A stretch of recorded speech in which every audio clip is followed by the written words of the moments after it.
அன்புக்குரிய அல்லாஹ்வின் நல்லடியார்களே, அல்லாஹ்வின் தூதர் ஸல்லல்லாஹு அலைஹி வஸல்லம் சொன்னார்கள், இமாம் புகாரி ரஹ்மத்துல்லாஹி அலைஹி அவர்களும் இமாம் முஸ்லிம் ரஹ்மத்துல்லாஹி அலைஹி அவர்களும் பதிவு செய்து வைத்திருக்கிறார்கள். ஒரு மனிதன் வாழ்ந்தார். பனி இஸ்ராயேல் காலத்தில் ஒருவர் வாழ்ந்தார். அவர் செல்வந்தர். அவர் ஒரு செல்வந்தர். அவர் வாழ்ந்தார். அவருடைய கடைசி நிலை, கடைசி காலம் அவருக்கு இயலாமல் ஆகிவிட்டது. அவர் படுக்கையில் இருக்கின்றார். அவரது மக்கள் எல்லோரையும் அழைத்தார். அழைத்து கேட்டார், நான் உங்களுக்கு சிறந்த தந்தையாக இருக்கின்றேன். மனம் தருவாய் கேட்கிறார், நான் உங்களுக்கு எல்லாம் நான் சிறந்த ஒரு தந்தையாக இருக்கின்றேனா என்று கேட்டார். அவருடைய மக்கள் சொன்னாங்க, எங்களுக்கு நீங்கள் சிறப்பான தந்தை, நல்ல தந்தை, சிறந்த தந்தை என்பதாக சொன்னார். மக்கள் எல்லாம் சொன்னாங்க. தொடர்ந்தப்பறம் அவர் சொல்றாரு, மக்கள்கிட்ட சொல்றாரு, நான் எந்த நன்மையும் செய்யவில்லை. நான் எந்த நன்மையையும் செய்யவில்லை. நான் இறந்து விட்டால், நான் மரணம் அடைந்து விட்டால் என்னை வைத்து, விறகுகளை வைத்து என்னை நெருப்பால் கொளுத்தி விடுங்கள் என்பதாக சொன்னார். அந்த மக்களும் அவ்வாறு செய்தார்கள்.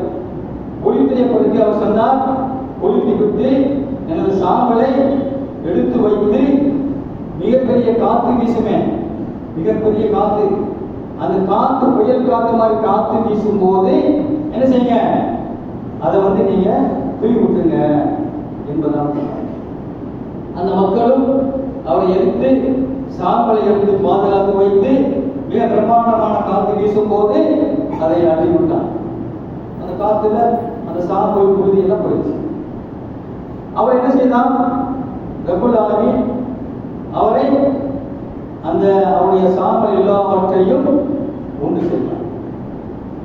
ஒன்று சேர்த்து அவருக்கு உடல் அமைப்பை கொடுத்து, அவருக்கு உயிரை கொடுத்து, யா அப்தி பாருங்க, யா அப்தி, அவர் ஒண்ணுமே செய்யல, அவர் எந்த நன்மையும் செய்யல.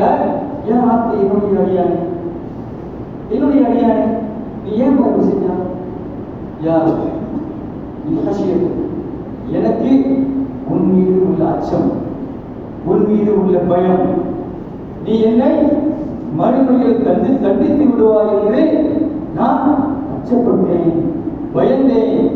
ரப்புல் ஆலமீன் அவர் செய்த பாவத்தை, அவர் செய்த காரியத்தை மன்னித்து என்ன செய்தார், அவரை சொர்க்கத்துக்கு அனுப்பினார். எந்த நன்மையும் செய்யாதவர், எவ்வளவு பெரிய பெரிய படிப்பினை. இன்னொரு ஹதீஸ் ஒருவர் இருந்தார்.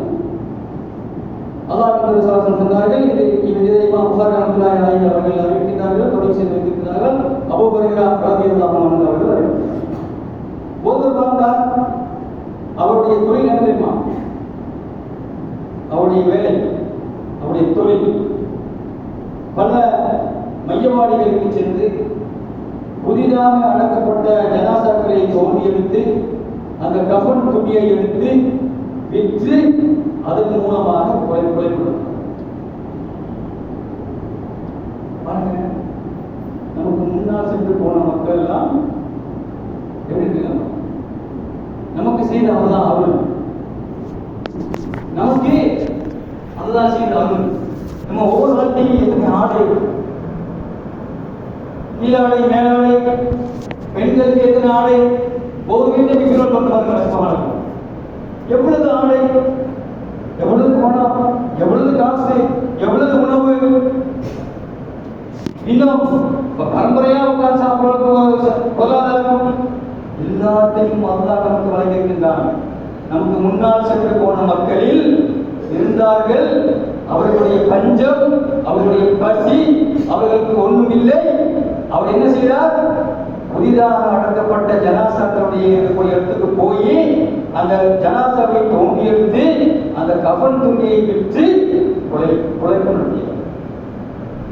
இவருக்கு மரணம் நெருங்குகின்றது. இவர் தனது அந்த அந்த அந்த செய்த அந்த காரியத்தை மூலமாக அல்லாஹ்வை அவர் பயந்து அவர் என்ன செய்யறாரு?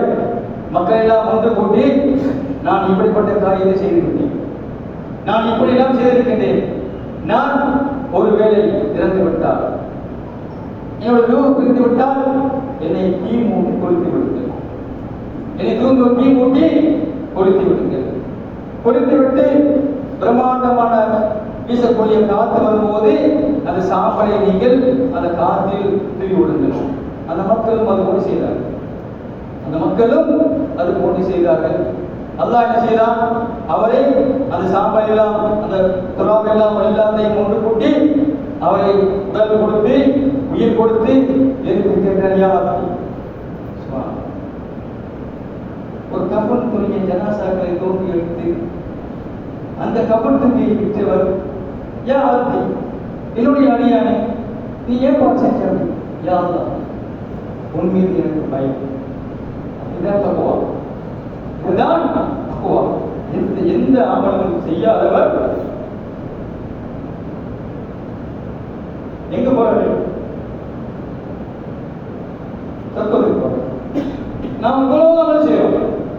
காலையில ஃபஜ்ர், லுஹர், அஸ்ர், இஷா, மக்ரிப், இஷா, நோன்பு, குர்ஆன், சதகா, தர்மம் எல்லாம் செய்யறோம். நாளைக்கு நம்ம என்ன? அல்லாஹ் ரசூல் கேட்டாங்க, ஒரு சபையில் கேட்டாங்க. எல்லா சஹாபாக்கள் இருந்தார்கள். முஃப்லிஸ், முஃப்லிஸ் என்றால் யாருக்கு தெரியுமா கேட்டாங்க. சொன்னாங்க, சஹாபாக்கள் சொன்னாங்க, முஃப்லிஸ் என்று சொன்னால் லா திர்ஹம் வலா தீனார், யாருக்கு காசும் பணமும் இல்லையோ அவர் யாரு? அவர் தான் முஃப்லிஸ். நபிகள் சொன்னாங்க, நான் அந்த முஃப்லிஸை கேட்கவில்லை. முஃப்லிஸின் உம்மத்தி, என்னுடைய உம்மத்தில் உள்ள முஃப்லிஸ் யார்? நான் அந்த தொழிலில் நஷ்டமான முஃப்லிஸ், திவாலானவர், பல லட்சக்கணக்கான பொருளாதாரம் போட்டு வியாபாரம் செஞ்சு திவாலானவர், நான் அவரை கேட்கல. என்னுடைய உம்மத்தில் உள்ள முஃப்லிஸ் யார் சொன்னாங்க. நபிகள் சொல்லும், அந்த முஃப்லிஸ் வருவார், யாத்தி வருவார், அஸ்ஸா ஏராளமான தொழுகையோடு வருவார், அஸ்ஸம் ஏராளமான நோன்போடு வருவார், அஸ்ஸதகா ஸக்கா ஏராளமான தர்மங்களோடு வருவார். இன்னும் ஒரு ஹதீஸில் ஜிபால், அதாவது மலை குன்றுகள் போன்ற அமலை கொண்டு வருவார். என்ன செய்வார்?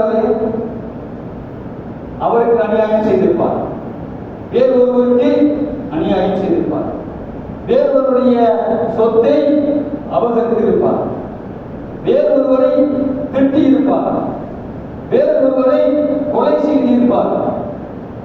இப்படி என்ன செய்யப்படும்?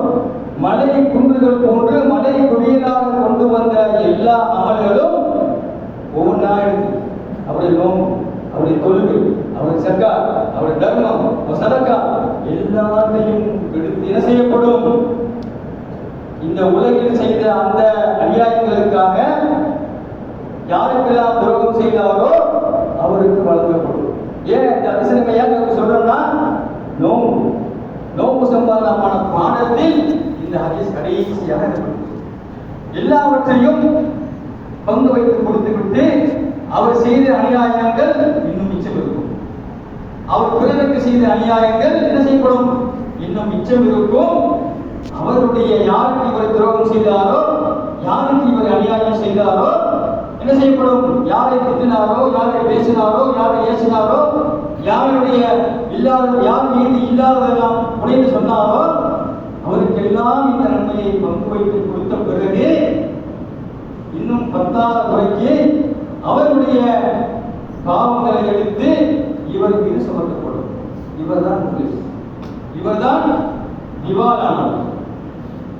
60 ஆண்டுகள், 70 ஆண்டுகள், 80 ஆண்டுகள் தொழுது, நோன்பு வைத்து, தர்மம் செய்து, ஜகாத் வழங்கி எல்லா விதமான நன்மைகளையும் செய்துவிட்டு அந்த மலை குன்றுகள் போன்ற நன்மையை கொண்டு போய் பிற மக்களுக்கு செய்த அநியாயத்தினால அக்கிரமத்தினால அந்த அந்த நன்மைகள்லாம் இழந்தாரே அவர்தான் என்பதாக அல்லாஹ்வின் தூதர் ஸல்லல்லாஹு அலைஹி வஸல்லம் அவர்கள் சொன்ன செய்தியை இமாம் புகாரி ரஹ்மத்துல்லாஹி அலைஹி அவர்கள் பதிவு செய்திருக்கிறார்.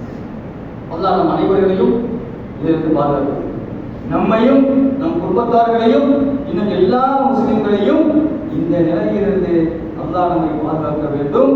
அல்லாஹ் அப்படிப்பட்ட வாய்ப்பை நமக்கு தருவானாக.